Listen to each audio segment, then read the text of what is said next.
反是天上威风凛凛的元帅，却因调戏灵武的仙娥被贬下界。下界后，他又错投了珠胎，在新婚之夜，因为醉酒露出了原形，继而又被心上人高穗兰百般嫌弃。至始至终，八戒的感情都是失败的。可在黑神话悟空的剧情中，这个丑陋的猪妖却有了爱情。今天我们继续讲解黑神话悟空第4章的剧情。盘丝岭，在86版《西游记》第21集中，唐僧主动要去为徒弟们化斋，不出所料又遇到了妖怪。眼看长生不老的唐僧咒主动送上门来，7个蜘蛛妖精纷纷露出肚脐，喷出蛛丝，便将唐僧关在了盘丝洞内。悟空前去查看，却发现那7个女妖正在洗澡，怕坏了名声的他，便诱使八戒前去。那7个女怪在塘中洗澡呢。我打死他们，好就是我。可说是去降妖，八戒一见美丽的女妖，就放下了钉耙。我来了，甚至还变作一条鲶鱼，熏寻于女妖的裙下。最终女妖们只得施法，把她紧紧用蛛丝缠住。后面还是悟空出马，趁女妖大意时，才救走了唐僧。在游戏里，这段剧情却成了一段凄美的爱情故事。变为鲶鱼的八戒，一眼便看到了泉水中间的紫衣妖怪，那女妖也认出了他。在他还是天蓬的时候，这紫衣姑娘就爱上了他。当时她也是天上的一名仙娥，在天蓬痴痴看着台上领我的仙娥之时，她身着紫纱霓裳，奉着酒盏走到了心上人近前，轻轻唤了一声元帅。可天蓬仅仅下意识地端起酒盏，眼睛却片刻不离台中领我的仙子。当听到天蓬因调戏那灵武仙娥被比加解释，这紫衣姑娘也自愿下到人间，追随心上人的脚步，成了一名妖精。终于在今天，数百年的等待让两人有了一日的缘分。虽然八戒已经成了丑陋的猪妖，但在爱人眼里，他依旧是当年英俊的天蓬元帅。这一晚，野猪与蜘蛛传递了爱情的火种。可有取经的任务在身，一夜风流的八戒最终还是当了负心汉。在游戏里，大圣死后，神魂化为了6件灵物，收集它们便有复活大圣的希望。为了复活自己的大师兄，八戒和我们再次来到了盘丝洞。因为这第4件灵物就在他曾经的爱人手上，八戒和天命人扮成来送礼的猪妖，可二姐一眼就识破了八戒的伪装。猪八戒，我知你生得丑，怕见人，但也不用要，顶着另一张猪脸哄我母亲吧。一番打斗过后，二姐把一根金针插进了八戒的脑袋，二师兄瞬间被金针击掠，并一人掀下了盘丝洞。其实这金针就是毗蓝婆菩萨的绣花针。在《西游记》中，悟空他们救出唐僧后，还一把火烧了蜘蛛精的洞府。7个妖精自知不敌大圣，便去黄花观找他们的师兄白眼魔君求助。那白眼魔君虽是一副道士模样，实则是一只蜈蚣精，他极其擅长采丹炼药，特别是毒药。当唐僧4人逃离盘丝洞，却又看到了这黄花观，以为是道家圣地，便打算在此歇歇脚。可前脚刚坐下，几个女妖就过来了。他们讲述了八戒如何轻薄他们的罪行。白眼魔君听后震怒，便拿出自己珍藏的毒药，放进了红枣里泡茶，想要毒死唐僧师徒。虽然悟空察觉了危机，但唐僧以及八戒实在喝得太快，不一会就剧毒发作，危在旦夕，随悟空与道士扭打了起来。白眼魔君眼看武艺斗不过悟空，就脱了衣服，斜下上千双眼睛，顿时发出万道金光。悟空对此毫无招架之力，只得落荒而逃。好在骊山老母给了大圣指点，让他去找毗蓝婆菩萨求助。要想破他的金光，须得去找一位菩萨。得知悟空的情况后，菩萨不但给唐僧八戒解了毒，还拿出了自己的宝贝绣花针，前去降服了白眼魔君。这绣花针是从他儿子卯日星君的眼睛里炼出来的。卯日星君的本相是一只大公鸡，自然天克这蜈蚣妖精。回到游戏上来，当我们下了盘丝洞后，却失去了八戒的踪影。这盘丝洞内到处都是奇形怪状的虫妖，十分吓人。继续向深处探索，我们终于找到了八戒。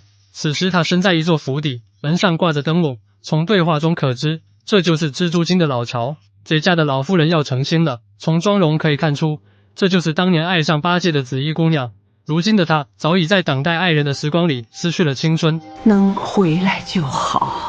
此时的他靠着大圣的灵物吊着一条性命，就为了再见到八戒一眼。现在他唯一的心愿，那就是与八戒成亲。朱家的小姐个个国色天姿，大姐和二姐勤劳能干，维持着朱家的生活开支。三姐与五妹一个温柔一个严厉，负责管理洞中的职工。不过这里面最让玩家喜欢的还是四姐。游戏里她多次给了我们帮助，她为人爽快耿直，十分向往山外的世界。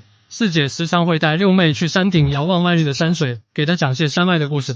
此时在四姐手上的便是六妹。我们还不是一辈子守在这鬼地方。在我们进入大院后，终于看到了失踪已久的二师兄。可此时的他似乎被金针控制了心智，在击败他以后，他会用最后的理智让我们赶紧离开。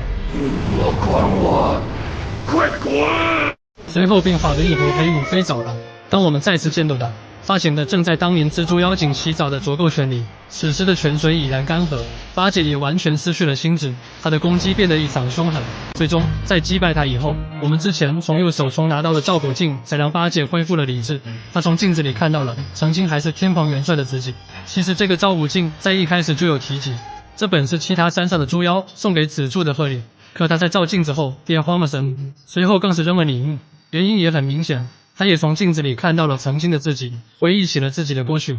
此时我们发现，让八戒丢了魂魄的正是这根绣花针，因为被大圣的根气改造过，因此有了夺人心智的作用，正如之前黄眉用大圣根气改造的后天蛋一样。可紫珠并非想通过控制心智的方式留住八戒，而是为了保全八戒的性命。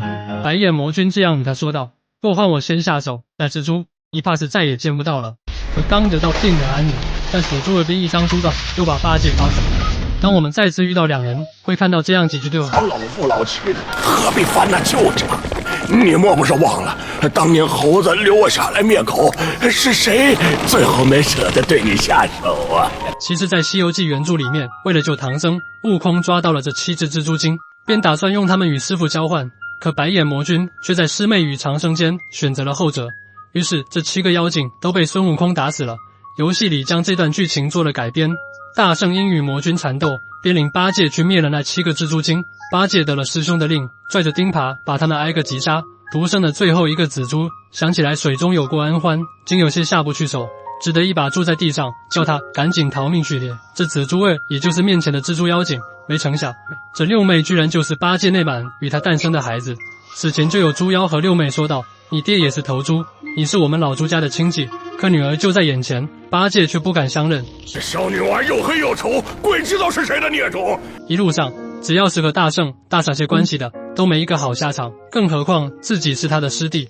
在我们击败他以后，他便会立马逃跑，并从山洞里召唤出无数蜘蛛。如此危难之际，又是四姐救了我们。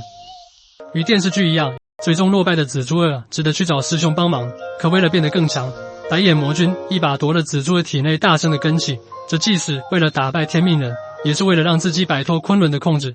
只要再吞噬掉天命人的其余根气，我便可不再受昆仑摆布。因为自己是一个道士，不得不接受道教昆仑山的摆布。在四姐之剑的最后，我们撕下最后一张符咒，便会遇到鹤仙人与亡灵官。鹤仙人便来自昆仑，他的实力深不可测。自己莽撞闯祸，搅了天上的买卖也就罢了，还捎上个自不量力的小女娃。我们听到四姐最后的声音，便是教我们快跑。我定会将她好生炼成颗金丹，替你收着。从文本里介绍可知，鹤仙人地位相当之高，他让白眼魔君推下，宛如赶苍蝇一般。即便如此，魔君对他也只能毕恭毕敬。回到刚才那幕，看着白眼魔君即将杀死自己的母亲，朱家的小姐再也无法忍受了，纷纷朝白眼魔君发起攻击。可这几人哪是魔君的对手？如今的他又吞了大圣的根气，实力变得异常强悍。由于当年技术条件有限，悟空口中的万道金光非常简陋，放射万道金光。但在如今的游戏里，这一效果得到了完美的展示。白眼魔君的这招异常强悍，想当年大圣见此都毫无办法，只能去给师傅烧纸。我师傅，但万事万物皆有破解之法，在我们完成黑手道人之前后，他便会指引我们来到紫元山。那个针去紫云山找。在山脚，我们会遇到一只蛇精和蝎子精。从文本可知，这只蛇精来自骊山，曾与卯日星君时就相识，想必与骊山老母有关。而这蝎子精名叫毒敌大王，来到此处是为了给自己的夫人报仇。在《西游记》女儿国的剧情中，一只母蝎子拐走了唐僧，想要与他成亲。这妖精的道马毒很是厉害，好在最后卯日星君出手，一声鸡叫就杀死了这应蝎子。而游戏里的这只毒敌大王正是这应蝎子的丈夫。种种迹象表明，在这紫云山顶的正值那某日新郡。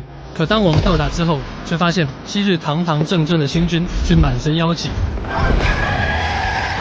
原来那白眼魔君再次下界后，便展开了猛烈的报复。原先毗蓝婆菩萨的绣花针也到了妖精的手上，想必也是遭遇了毒策。至于毗蓝婆菩萨的儿子白眼魔君，便用金结将他改造成了怪物，成为了现在的慧远无君。当我们与他交战时，毒敌大王还会前来协助。在击败他以后，蛇精也是再次出现，感慨某日新君的不幸遭遇。这些年未得相见，已经被他们害成了这副模样。转眼他又看到了我们身上的绣花针，便帮我们恢复了他的法力。至此，我们获得了克制白眼魔君的神器。一番较量后，我们使出绣花针，成功击败了魔君，死蛛也被释放了出来。此时的他已然只剩下最后一口气。月光，八戒回头望了很久，桥头，月光，但他最终还是转过了身子，就如同当年一样。女儿也因为他的绝情彻底失望。可看看卯日星君，看看赤尻马猴，看看抗金星君的下场，和那猴子扯上关系的哪个有好结局？八戒不能相认，也不敢相认。你还是和那时一样笨啊！汹涌如江洋。但八戒对他的感情却是真挚的。有玩家发现，在游戏后期紫珠的墓碑前有一个盒子，我们打开后便会得到一颗定眼珠，这是八戒身上为数不多的宝贝。在《西游记》第13集中，被害的乌鸡国国王便被井下的龙王用定眼珠封住了龙眼外貌，使得尸体不会腐烂。最后悟空从天上要来了9转灰魂丹，成功救活了国王。如今八戒把它放在紫珠的墓上，定是也想着能有一天复活自己的爱人。